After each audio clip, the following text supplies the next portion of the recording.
brought to you by Palvi Agrico. आता शेतीसाठी जे काही लागणार ते घरपोच मिळणार, तेही मोबाईलच्या एका क्लिकवर.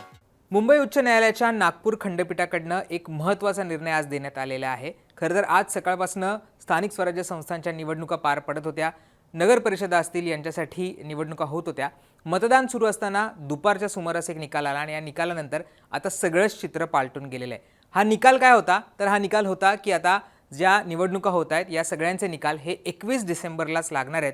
कारण काही ज्या जिल्हा परिषद आहेत, जवळजवळ 25 जिल्हा परिषदा अशा आहेत की त्यांचं जे मतदान आहे ते 20 डिसेंबरला होणार होतं आणि यानंतर आता 21 डिसेंबरलाच सगळ्याच नगर परिषदांचे निकाल लागणार आहेत. कारण ज्या नगर परिषदांचे आज निवडणूक होती आहे त्यांचे निकाल हे उद्या लागणार होते, त्यामुळे त्या संदर्भातली सगळी तयारी झाली होती. पण या निकालानंतर आता सगळं चित्र हे आता बदललेलं आहे आणि आता 21 डिसेंबरला सगळ्याच जिल्हा परिषदा असतील, नगर परिषदा असतील, नगरपंचायती असतील यांचे निकाल लागणार आहेत. पण या दरम्यान नेमकं काय काय घडलेलं आहे?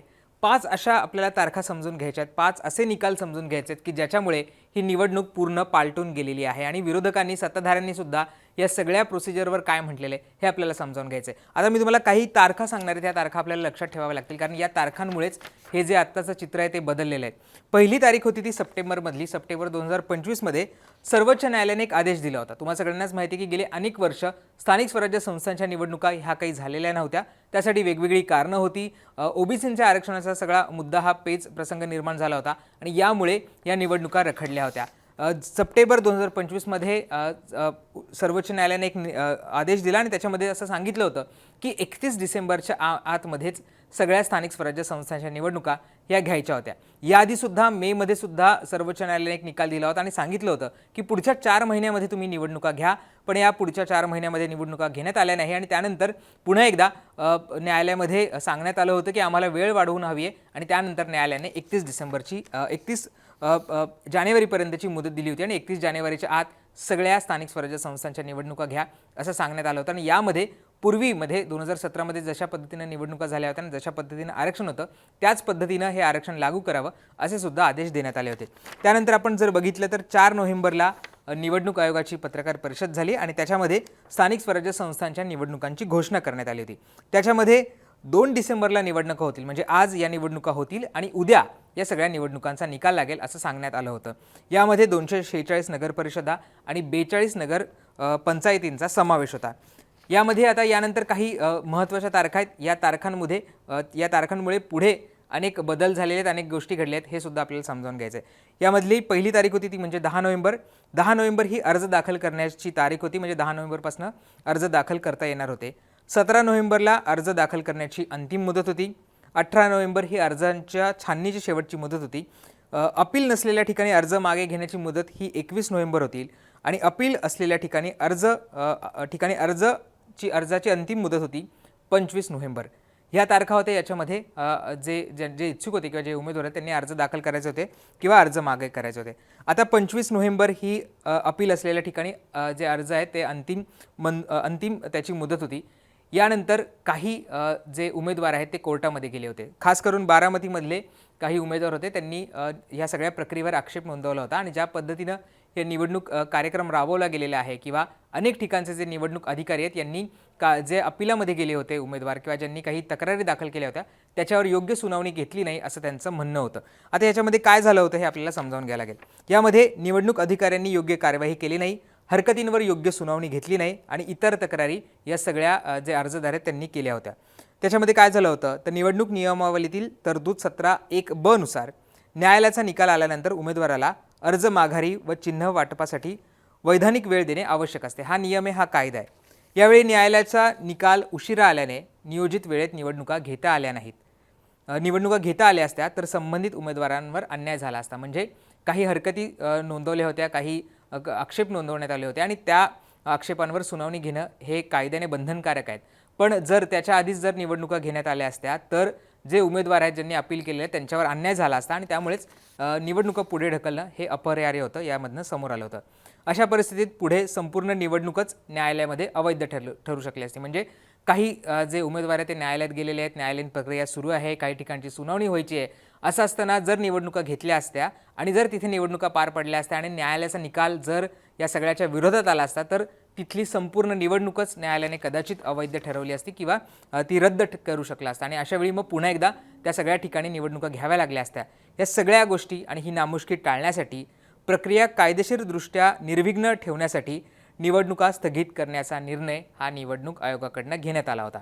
तुम्हाला गोष्टी कळाल्या असतील, काही लोक अपिलात गेले आणि त्यानंतर त्यांच्या अपिलांवर काही ठिकाणी सुनावणी झाली आहे, काही ठिकाणची सुनावणी बाकी आहे। अशा वेळी जर निवडणुका घेतल्या असत्या आणि जर जो निकाल आहे न्यायालयाचा तो निवडणूक आयोगाच्या विरोधात गेला असता तर मग पुन्हा एकदा त्या ठिकाणी निवडणुका घ्याव्या लागल्या असत्या। म्हणून निवडणूक आयोगाने काय केलं तर काही ठिकाणच्या जिथे अपिलात गेलेले लोक आहेत, जिथे पेच निर्माण झालेले आहेत, तिथल्या निवडणुका या पुढे ढकलल्या। आता त्यासाठी त्यांनी सुधारित वेळापत्रक जाहीर केलं। आता त्यानंतरच्या तारीखा सुद्धा आपल्याला लक्षात ठेवायच्या। सुधारित वेळापत्रक काय होतं तर 29/11/2025 ला निवडणूक आयोगाने सुधारित कार्यक्रम जाहीर केला, ज्याच्यामध्ये अर्ज माघारी व चिन्ह वाटपाची आता तारीख देण्यात आली होती 11 डिसेंबर 2025। मतदान होणार होतं 20 डिसेंबर 2025 ला आणि त्याची मतमोजणी ही 21 डिसेंबर 2025 ला होणार होती। 24 अशी ठिकाणे आहेत की जिथे या सगळा पेच प्रसंग निर्माण झालेले आहेत आणि या 24 ठिकाणच्या या 24 नगर परिषदांच्या निवडणुका या निवडणूक आयोगाने पुढे ढकलल्या। त्यांचं मतदान हे 20 डिसेंबरला होणार होतं आणि 21 डिसेंबरला याचा निकाल लागणार होता। संबंधित जिल्हाधिकाऱ्यांना या सगळ्याचा अहवाल सुद्धा मागवण्यात आला होता। यानंतर काय घडलं, आता ही जर निवडणूक जाहीर झाली, आज एक निवडणूक पार पडतीये, त्याचा निकाल उद्या लागणार होता, पण ज्या 24 ठिकाणी हे असे अर्ज होते, अपील होते, त्यांच्या निवडणुका पुन्हा एकदा जाहीर करण्यात आल्या। निवडणूक आयोगाने नवीन तारखा दिल्या, ज्याच्यामध्ये 20 डिसेंबरला मतदान होणार होतं, 21 डिसेंबरला निकाल लागणार होता। पण या दरम्यान चंद्रपूरचे एक भाजपचे उमेदवार आहेत, वरोरा या भागातले हनुमान वॉर्डाचे उमेदवार सचिन नागोराव चुटे हे न्यायालयामध्ये गेले।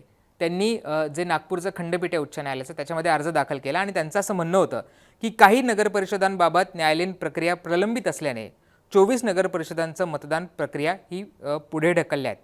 ही निवडणूक 20 डिसेंबरला, त्यामुळे सर्व निवडणुकांचे निकाल एकाच दिवशी जाहीर व्हावेत, अन्यथा 24 नगरपरिषदांच्या निकालावर प्रभाव पडू शकतो अशी याचिका त्यांनी दाखल केली। याचिका काय होती तर त्यांचं असं म्हणणं होतं की आज आता निवडणुका पार पडतात, त्याचा निकाल उद्या लागणार आहेत, पण 24 असे ठिकाण आहेत की ज्याचं मतदान आहे ते 20 डिसेंबरला होणार आहे आणि त्याचा निकाल हा 21 डिसेंबरला लागणार आहे। जर आता आज होणाऱ्या निवडणुकांचा निकाल हा उद्या लागला म्हणजे 3 डिसेंबरला लागला तर 20 डिसेंबरला ज्या निवडणुका होणार आहेत त्याच्यावर या सगळ्या निकालाचा प्रभाव पडू शकतो, लोक वेगळ्या पद्धतीने मतदान करू शकतील। त्यामुळे जर त्या 24 ज्या निवडणुका प्रलंबित आहेत त्याच्यावर जर प्रभाव पाडू द्यायचा नसेल तर सगळ्यांचा निकाल हा थेट 21 डिसेंबरला लागायला हवा अशी याचिका ही याचिकाकर्त्याने दाखल केली होती। त्याच्यावर सुनावणी झाली, त्याच्यावर न्यायालयाने संपूर्ण याचिकाकर्त्याचं म्हणणं जाणून घेतलं। आज ती सुनावणी सुरू होती नागपूरच्या खंडपीठामध्ये आणि त्याच्यामध्ये न्यायालयाने काय म्हटलंय तर न्यायालयाने सगळे निकाल हे 21 डिसेंबरला जाहीर करण्याचे आदेश दिलेले आहेत। मतदान आज जरी झालं तरी 21 तारखेला निकाल जाहीर करा असं न्यायालयाने यामध्ये स्पष्ट केलं। त्यानंतर जे एक्झिट पोल आहेत ते एक्झिट पोल सुद्धा आता आज दाखवता येणार नाही आहेत, ते एक्झिट पोल सुद्धा 20 तारखेला निवडणूक संपल्यानंतर अर्ध्या तासाने दाखवता येतील किंवा जाहीर करता येतील असं सुद्धा न्यायालयाने यामध्ये म्हटलेलं आहे। त्याचबरोबर जी आचारसंहिता आहे निवडणुकाबद्दलची ती सुद्धा 20 डिसेंबरपर्यंत लागू राहील असं सुद्धा या न्यायालयाने या सगळ्या निर्णयामध्ये म्हटलेलं आहे। त्यामुळे या सगळ्या तारखांमुळे म्हणजे आपण 5 तारखा बघितल्या महत्त्वाच्या, या 5 तारखांमुळे आता पुन्हा एकदा ही निवडणूक पुढे ढकलण्यात आलेली आहे आणि आता सगळ्याच निवडणुकांचे जे निकाल आहेत ते 21 डिसेंबरला लागणार आहेत। जो उद्या निकाल लागणार होता तो सुद्धा आता 21 डिसेंबरला लागणार आहे। या दरम्यान आता जे निवडणूक आयोग आहे त्याच्यावरचा ताण वाढणार आहे, कारण हे सगळे जे EVM आहे ज्याचे मतदान आज होत आहे ते त्यांना स्ट्रॉंग रूममध्ये ठेवावे लागणार आहेत, त्याचा रोजच्या रोज अहवाल द्यावा लागणार आहे, तिथली सुरक्षा व्यवस्था सुद्धा ही कडेकोट ठेवावी लागणार आहे आणि ज्यावेळेस 20 डिसेंबरला 24 ज्या उरलेल्या नगरपरिषदा आहेत त्यांची निवडणूक होईल आणि 21 डिसेंबरला जेव्हा निकाल लागेल त्यावेळेसच या सगळ्या आज झालेल्या निवडणुकांचा सुद्धा निकाल हा आता जाहीर करता येणार आहे। त्यामुळे 5 घटना होत्या, 5 तारखा होत्या, ज्याच्यामुळे या सगळ्या निवडणूक प्रक्रियेवर त्याचा परिणाम झाल्याचा आपल्याला पाहायला मिळतंय। या सगळ्यावर आता विरोधक आणि सत्ताधाऱ्यांकडून टीका करण्यात येते। मुख्यमंत्र्यांनी सुद्धा म्हटलेलं आहे की अशा पद्धतीने मी पहिलीच निवडणूक बघतोय, कारण एखादी व्यक्ती जर कोर्टात गेली, त्यांनी अपील दाखल केला आणि त्याच्यावरनं निवडणुका पुढे ढकलणं हे काही योग्य नाही असं त्यांनी म्हटलेलं आहे। तयारी सुद्धा उमेदवार करत असतात असं सुद्धा सगळं याच्यामध्ये म्हणण्यात आलेलं आहे। विरोधकांकडून सुद्धा या सगळ्यावर टीका करण्यात आलेली आहे। त्यामुळे ह्या निवडणुका का पुढे ढकलल्या, नेमकी 5 कारणं काय होती, 5 मुद्दे कुठले होते आणि 5 तारखा कुठल्या होत्या हे सांगायचा आम्ही प्रयत्न केलेला आहे। तुम्हाला या सगळ्याबद्दलचं काय वाटतं हे आम्हाला कमेंट करून सांगायला विसरू नका आणि मुंबई तकला सबस्क्राईब केलं नसेल ते सुद्धा करा। धन्यवाद।